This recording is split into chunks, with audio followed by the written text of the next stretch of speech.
Lisa! Sandali. Huwag ka nang bumalik doon. Kailangan po kasi ako ng daddy ko eh.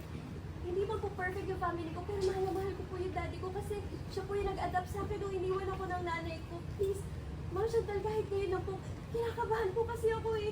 Baka po kung ano na po nangyari sa daddy ko, pasensya na po, Ma'am Chantal ah. Lisa! Takbo, malayo na ka. Kaliwa, kaliwa. Yan. Go! Anita!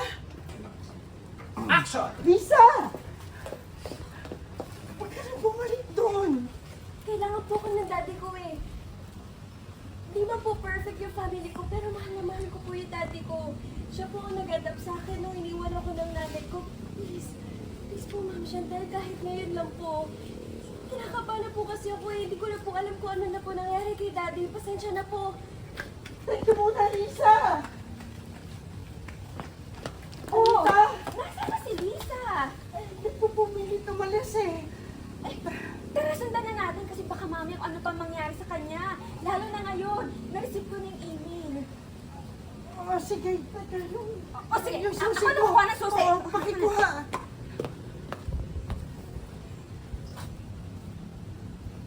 Cut! Okay.